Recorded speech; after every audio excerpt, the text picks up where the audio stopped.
ቁርአንን እንዴት እናንብብ?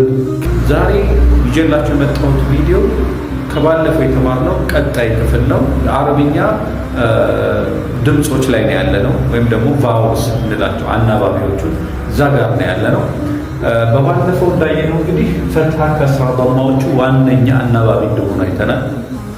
ዋነኛ ድምጸቶች እንደሆኑ አይተናል። ስለዚህ እነዚህን ድምጸቶች ከፊደላቶች ላይ የሚመጣውን ላይ ስናደርግ፣ ታች የሚመጣውን ታች ስናደርግ የሚፈጠረው ድምጸት አለ። ያ ድምጸት እንዳለ ሆኖ አሁን ደግሞ የምናየው አራተኛውን ድምጸት ነው። የአማርኛ ቋንቋ ለምሳሌ ስድስተኛው ድምጸት በ፣ ቡ፣ ቢ፣ ባ፣ ቤ፣ ብ ስድስተኛው ድምጸት ወይም ደግሞ ል፣ ም፣ ህ የምንለው ማለት ነው። ስድስተኛውን ድምጸት የሚሰጠን የአረብኛ ድምጸት ስያሜው ሱኩን ተብሎ ይጠራል። ምልክቷ ደግሞ እቺ ነች። ሱኩን ብዙ ጊዜ ቁርአን ላይ በዚህ አይነት መልኩ ነው ያለችው። አንዳንዴ ደግሞ ሌሎች ቦታዎች ላይ በዚህ አይነት መልኩ በዜሮ ሁናም ትመጣለች። እቺ ቅርጽ ማለት ነው።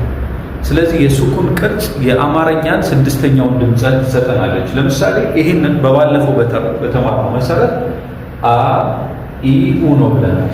አ ኢ ኡ ነው ብለናል።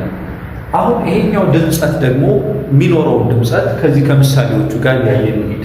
ስለዚህ ይሄ ቅርጽ ሲመጣ፣ ይሄ የሱኩን ቅርጽ ሲመጣ ለምሳሌ እዚህ ጋር እናስቀምጠው። ይሄ ምልክት ማለት ነው። ቁርአን ላይ እንደምታዩት ይሄ ምልክት፣ ይሄ ምልክት፣ ይሄ ምልክት። እስኪ እናንብብ።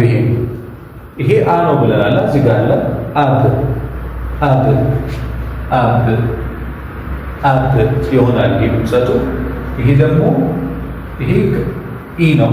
ስለዚህ ምን ይሆናል? ይሄ ኢብ፣ ኢብ። ይሄኛው ደግሞ ኡብ፣